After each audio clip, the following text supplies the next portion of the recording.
tardes. Hoy para hablar de las elecciones catalanas de este próximo domingo 14 de febrero nos encontramos con Carol Terdiu, candidato de En Comú Podem por Girona, responsable de comunicación y miembro de la coordinadora general del Confluencia Jove, es decir, las juventudes asociadas en Comú Podem. Buenas tardes, Carol. Buenas tardes. Primero de todo, muchísimas gracias por invitarnos a nuestra Confluencia Jove, a vuestro programa y proyecto. Gracias a ti por aceptar la entrevista.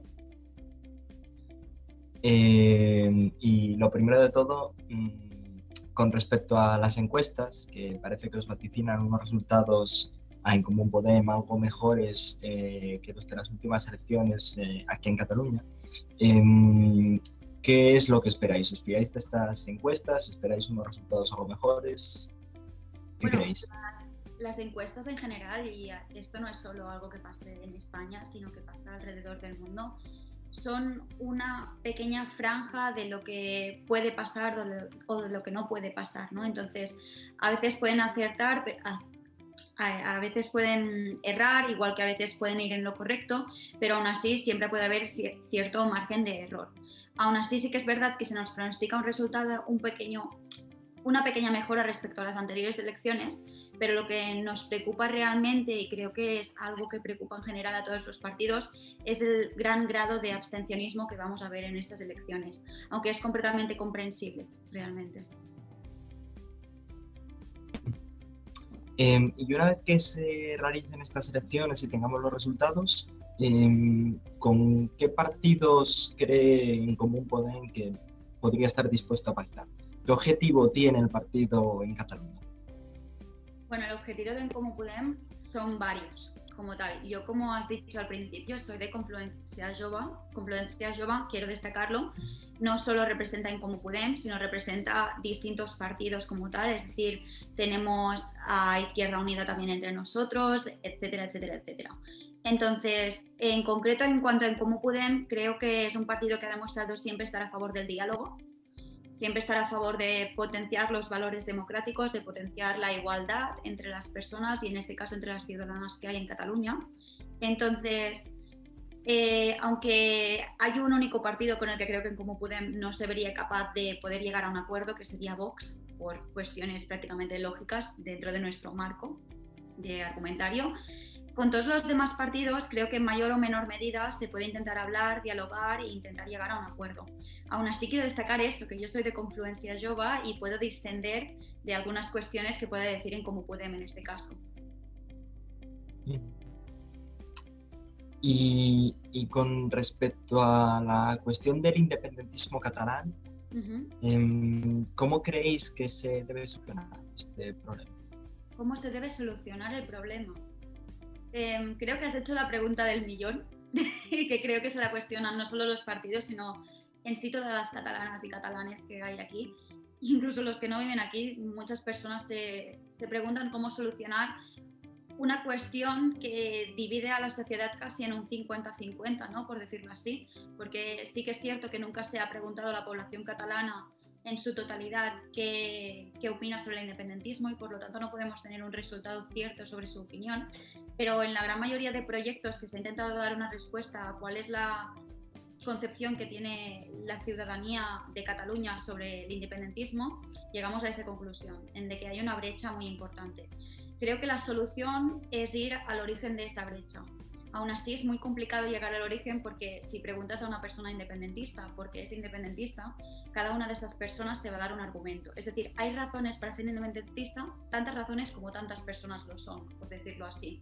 Ahí hay personas que para ellas es cuestión de economía, para otros es cuestión de justicia social, para otros es cuestión de sentido patriotismo, por decirlo de alguna forma, con su cultura, con la cultura catalana. Es decir, es casi una concepción sobre qué creen ellos que es Cataluña y qué creen ellos que debería ser, ¿no? Entonces es un poco complicado encontrar una solución. Lo que En Comú Podem y Confluencia Jove proponen, en todo caso, es dialogar. Es dialogar, potenciar que nos sentemos, potenciar que hablemos como iguales, que se estrechen las manos, que se corten esas barreras, o sea, que se corten y se retiren esos muros que se han puesto a lo largo de estos últimos años y que aquella persona que no es independentista pueda llegar a comprender a aquel que sí lo es y aquel que es independentista pueda llegar a comprender a aquel que no lo es, por decirlo así. Entonces, no hay una solución como tal, sino hay más bien otro modo de hacer política que creo que es el que sería más necesario para intentar apagar la llama de no sé cómo decírtelo, de la furia, por decirlo de algún modo, que hay socialmente hablando. Aunque más que furia, creo que en la actualidad hay un cansancio muy arraigado de estos últimos, no solo por la pandemia, obviamente, sino causante de todos estos años de inestabilidad política que hemos tenido en Cataluña y de una inactividad del gobierno también catalán bastante absoluto, por no decir de otra manera. Por tanto, doy por hecho que la formación no se cerraría, ni, bueno, como has dicho, ni a hablar ni a pactar con ningún partido, pese a que sea independentista o no. Sí, para mí lo veo así, es decir, en cómo pueden luchar para lograr un cambio social en lo que viene siendo Cataluña, en el territorio catalán, pero un cambio social que también pueda ser de alguna forma de ayuda para otros territorios españoles, ¿no? Es decir, cómo Podem no ve a Cataluña como un único individuo, sino como un individuo que forma parte de un grupo de individuos, por decirlo de algún modo, ¿no? Que son las demás comunidades autónomas. Entonces, aunque dentro de Comú Podem y dentro de Confluència Jove hay varias formas de entender la situación de Cataluña en cuanto al independentismo, al final todos llegamos al mismo acuerdo, que es intentar convencer de que el diálogo es la solución y en ningún caso la solución es llevar la política a los tribunales ni llevar en ningún caso a aquellas personas que defienden su opinión ante la cárcel, porque no consideramos que sean cuestiones que deban solucionarse así, sino más bien solucionarse con el diálogo. De hecho, se hizo un pequeño progreso en enero del año pasado, febrero del año pasado, con el inicio de la tabla del diálogo, es decir, esta mesa donde el gobierno español y el gobierno catalán se sentaron a intentar hablar o intentar encontrar puntos de contacto que interesaran a ambos, pero con todo el tema de la pandemia, entre otras muchas cuestiones que han sido prioridades, obviamente, todo esto ha quedado un poco para atrás, pero por lo que parece por las últimas noticias se va a volver a reactivar, o eso me ha llegado a mí.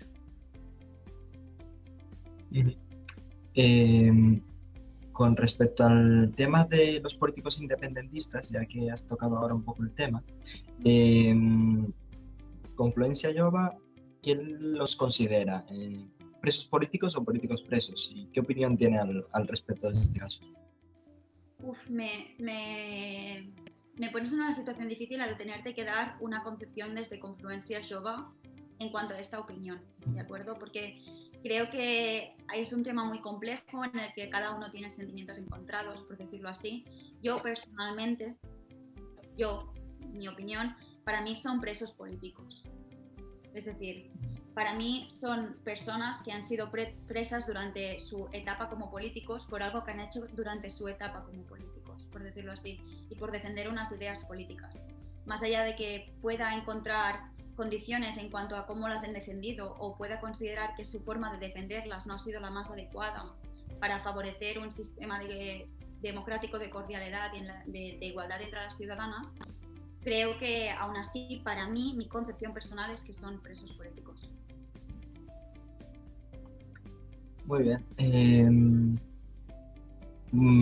Cambiando un poco ya de tema con respecto a otra política, pero bien distinta, que ha surgido en torno a la dimisión de ella y luego su posterior presentación a las elecciones catalanas encabezando el PSC. ¿Consideráis que ha sido el momento adecuado? ¿Tenéis alguna pega al respecto o creéis que ha estado bien? Creo que en Comú Podem ha demostrado su insatisfacción y su enfado, por decirlo de algún modo, en cuanto a la decisión tomada por parte de ella en un sentido político. Consideramos que estamos en plena tercera ola, estamos aún pensando de si va a haber una cuarta o incluso una quinta, entonces la inestabilidad actual en cuanto al sistema de salud español y la inestabilidad económica, o sea, la situación en sí no creo que haya sido favorecida por la dimisión de ella. Consideramos que ella, yo personalmente no lo considero un mal político, pero sí considero que no lo ha hecho bien en este caso. Es decir, para mí su posición delante del Ministerio de Sanidad era una posición que debía conservarse porque es la persona que ha estado dando la cara durante este último año, es conocida por parte de la ciudadanía española, entonces creo que tenía una obligación y una responsabilidad con ellos que no ha acabado de cumplir. Así que de algún modo, yendo a Cataluña, por mucho que el PSC y las personas que puedan querer a ella como futuro presidente de la Generalitat de Cataluña, considero que aún así pueden reconocer que parte de la labor que tenía ella con el Ministerio de Sanidad y con la ciudadanía española, no solo catalana, lo ha dejado aislado, apartado, no sé.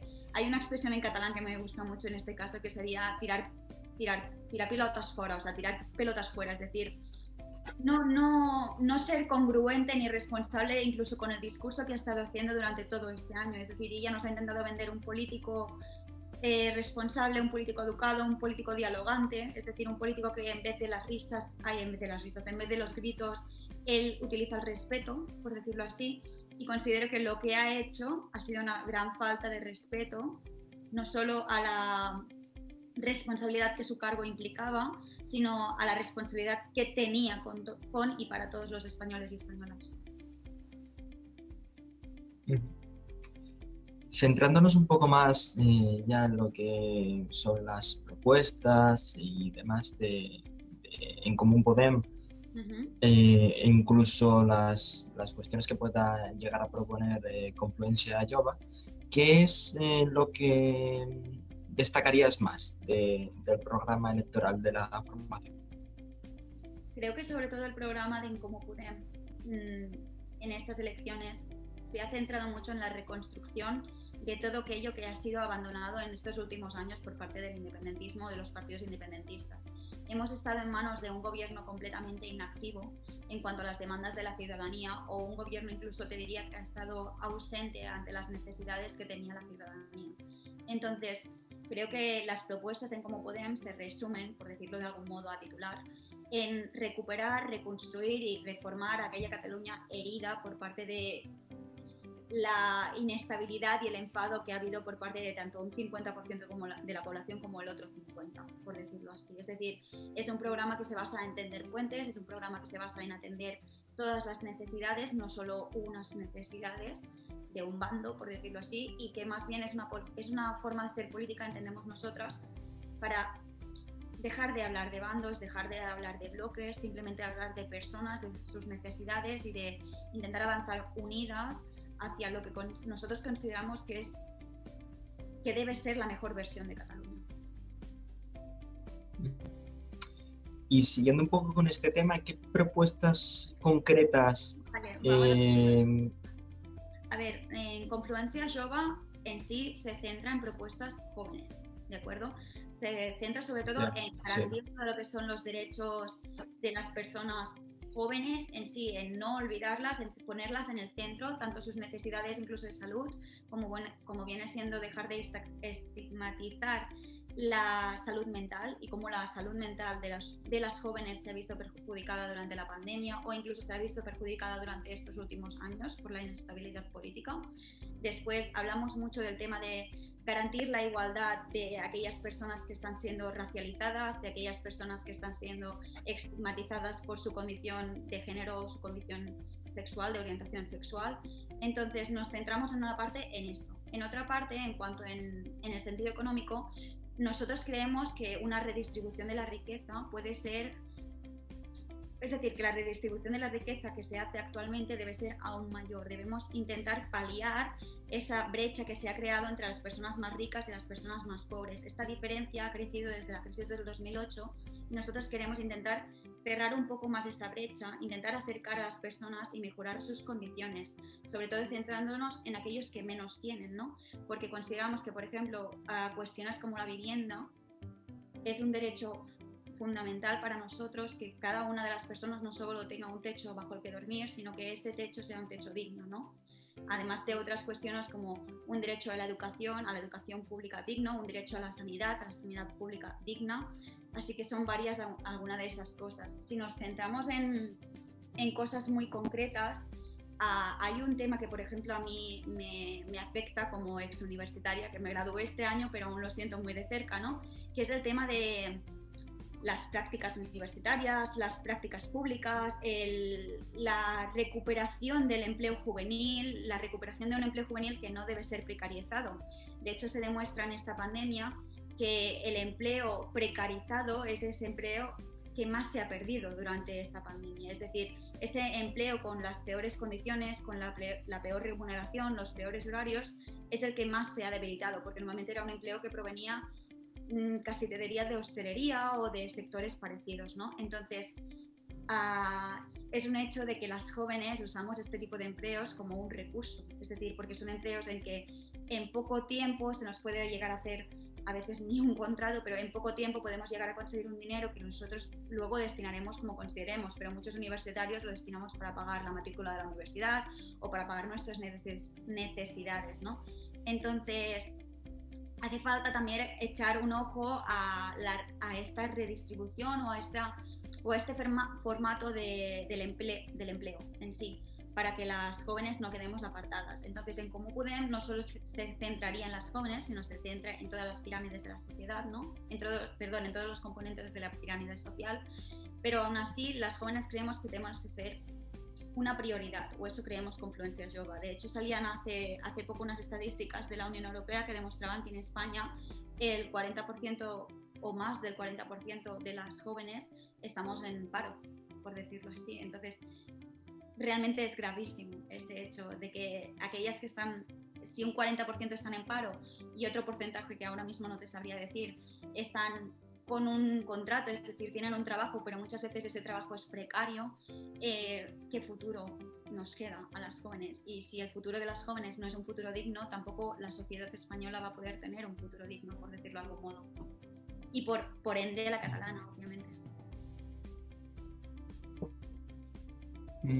La siguiente pregunta que teníamos preparada era precisamente respecto a la tasa de paro juvenil que ha subido estos últimos años. Por eso mismo, no sé si querrías comentar algo más o si lo das por mencionado todo ya. Me gustaría hacer una puntualización que a veces es olvidada, y es que no solo un 40% o más de paro juvenil, sino que este paro juvenil también tiene una cuestión de clase, una cuestión de género, una cuestión de incluso de racismo, por decirlo de algún modo, dentro de este porcentaje. Es decir, hay ciertas personas que por su orientación sexual, por su condición de género, por su clase, es decir, su origen social, tienen más dificultades para obtener no solo un empleo, sino un empleo digno que les satisfaga y que puedan obtener a través de él pues, una vivienda digna, etcétera, etcétera, etcétera. Además de que fomentando lo que yo considero que viene siendo un empleo digno para las jóvenes, se fomentaría también la emancipación juvenil, que es un concepto que tenemos un poco olvidado porque ya nos está pareciendo normal que las jóvenes de media no nos vayamos de casa de nuestros padres hasta cumplir los 30, pero consideramos que todos aquellos que tenemos sueños, uno de estos sueños es sentirnos independientes, no solo de nuestra familia como parte de orgullo, sino sin desagradecer ni mucho menos, ni quitarle mérito al esfuerzo que han hecho nuestros padres, ¿no? Pero poder nosotros tener alas propias para volar, pero para esas alas hace falta dinero, por decirlo de algún modo. Bien, cambiando de nuevo un poco de tema, en estas elecciones ha habido un aumento considerable de los votos por correo. ¿Qué opináis al respecto de esta votación? ¿Creéis que habría que empezar a darle un poco más de protagonismo? ¿Y creéis que de algún modo os puede llegar a beneficiar o perjudicar? Bueno, no creo ni que nos beneficie ni nos perjudique. A nivel democrático beneficia la participación, y como hemos empezado esta entrevista, te decía que a mí personalmente y también a mi grupo les preocupa mucho la gran abstención que va a haber durante estas elecciones, ¿no?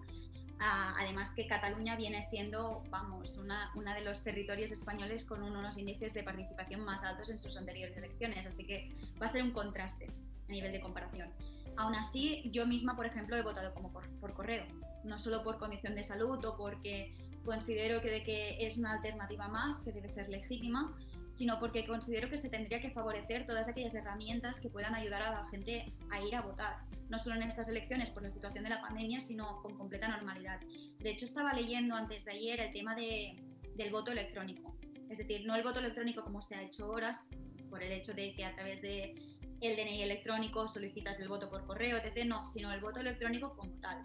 Es un sistema que se debería implementar, que ya hay algunos países europeos que lo han intentado implementar y no está funcionando nada mal, y creo que sería una comodidad para aquellas personas con dificultades para desplazarse, para aquellas personas que no viven en el territorio en el que pueden votar, o etcétera, etcétera, etcétera. Y otro tema que me gustaría comentar, que para mí va un poco relacionado con el tema de votar o del derecho a ir a votar, es el tema de la cantidad de personas que hay que no tienen derecho a voto aun residiendo en Cataluña y aun llevando un historial de vida en Cataluña muy amplio. Salió una campaña, perdona que te lo saque, pero es que va un poco relacionado con todo, con el tema de la abstención, el voto y demás. Y salió una campaña que creo que la promocionó hace tiempo ya, una tuitera / instagramer, etcétera, etcétera. Para mí más que una tuitera, influencer, etcétera, para mí es un modelo a seguir, que creo que su nickname se llama Hija de Inmigrantes, que es una joven que intenta demostrar cómo el hecho de incluso abstenerte es un derecho político que tienes tú como ciudadana, pero que incluso aquellas personas que no pueden ir a votar simplemente son silenciadas. No tienen el derecho de abstenerse, no tienen el derecho de ir a votar, no tienen el derecho de votar en blanco, etcétera, etcétera, etcétera. Entonces, considero que aquellas personas que no van a ir a votar por simplemente un castigo político o que no van a ir a votar simplemente porque les da pereza, es decir, considero que esas personas tienen que recordar que no solo votar es su responsabilidad cívica, sino que votar es un derecho que muy poca gente puede disfrutar en el mundo. Es decir, somos afortunados de vivir en una democracia y somos afortunadas de poder lucrarnos de esa democracia, por decirlo así, a través de nuestros derechos sociales, ¿no? Entonces me gustaría recordarlo un poco, y si a través de vuestro medio si le puede dar un poco de más voz a esta iniciativa de esta chica sobre el tema de aquellas personas que vayan a abstenerse, pues que por favor le den un voto, por decirlo así, le cedan su voto a aquellas personas que no van a poder ir a votar. No sé si lo he contado yo muy bien, ella realmente lo cuenta mucho mejor a través de sus redes sociales. Si alguien lo quiere consultar, pues ahí está el dato. Muy bien. Precisamente con respecto a esta cuestión de la democracia, no hace mucho, hará un par de días, si no estoy equivocado, Pablo Iglesias afirmaba que España no era una democracia totalmente plena. ¿Vuestra formación secunda estas palabras? ¿Las apoya? Bueno, no sé exactamente las palabras de Pablo Iglesias, entonces no te puedo decir si secundamos o no secundamos a falta del contexto, por decirlo de algún modo, ¿no? Con tal de intentar no propagar la desinformación, por decirlo así, me abstengo de darte una opinión cerrada. Lo que sí te puedo decir es que para mí la situación que estamos viviendo no es normal. Es decir, la situación en la que tenemos un partido ampliamente fascista en el Parlamento español para mí no es normal, y más cuando este partido está ayudando en los gobiernos de ciertas comunidades autónomas. Para mí eso en parte no es normal. Luego tampoco es normal, ni considero que sea bueno o sano para nuestra democracia la situación que tenemos en Cataluña en cuanto a los presos políticos. Luego tenemos otras situaciones que han llegado a pasar, como puede ser, por ejemplo, el encarcelamiento de Pablo Hasél, el encarcelamiento de Valtònyc, el encarcelamiento de otras personas que simplemente por su derecho a opinar o su forma de opinar les ha generado problemas con la justicia. Entonces, creo que eso no es sano ni es bueno para nuestra democracia. Eso es mi opinión. Entonces, ¿vivimos en una democracia? Sí. ¿Vivimos en la mejor versión de la que puede ser nuestra democracia? No. Esa es mi opinión. Muy bien. En el contexto, si no estoy equivocado tampoco, hablaba básicamente de eso también, de la cuestión de Pablo Hasél y también de los presos independentistas. Bien, pues viendo que ya se nos está yendo un poco de tiempo la entrevista, nos gustaría por último ofrecerte un minuto para que les digas a quienes nos están escuchando o a quienes estén leyendo la entrevista transcrita por qué deberían de votar en Común Podem este domingo. Vale. Yo tengo 22 años. Hace relativamente poco que puede votar por primera vez. La primera vez que voté no tenía plena conciencia de cuáles eran mis derechos como ciudadana, no tenía plena conciencia de cuántas eran mis consecuencias al votar como ciudadana. Entonces, animo a toda la ciudadanía a que se informe sobre sus derechos sociales, a que se informe sobre lo que los políticos les debemos a estas personas y a que se informe de cuál es la realidad y la virtud del poder ir a votar. Como os he comentado al principio, en Cataluña hay más de 1 millón de personas que no tienen derecho a ir a votar. Y en Cataluña además hay un montón de personas, por no decir en todo el mundo, que las consecuencias de lo que votemos les va a afectar. Es decir, las consecuencias de tu futuro se van a ver perjudicadas por la condición de tu voto. En Comú Podem no solo lucha por aquellas personas más favorecidas, sino que pone en primer plano a aquellas personas desfavorecidas. Confluencia Jove se centra en los jóvenes, en las jóvenes. Las jóvenes no somos el futuro, sino que somos el presente actual. Estamos marcando los pasos de los que van a ser el camino hacia nuestro futuro. Entonces consideramos que Confluencia Jove debe seguirse preocupando por todas aquellas personas que se ven en una condición desfavorecida por tal y como está construido nuestro sistema actual.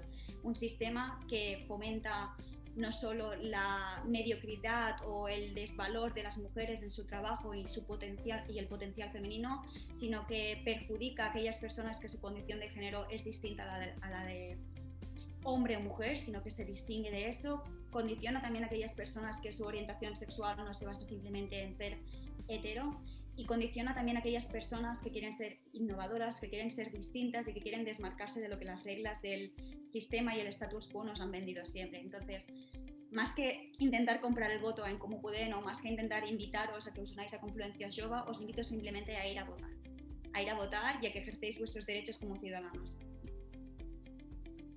Eso sería todo, creo. Pues eso sería todo, efectivamente. Muchísimas gracias por venir y por responder a las preguntas. Y nada, mucha suerte en las elecciones. Que vaya muy bien.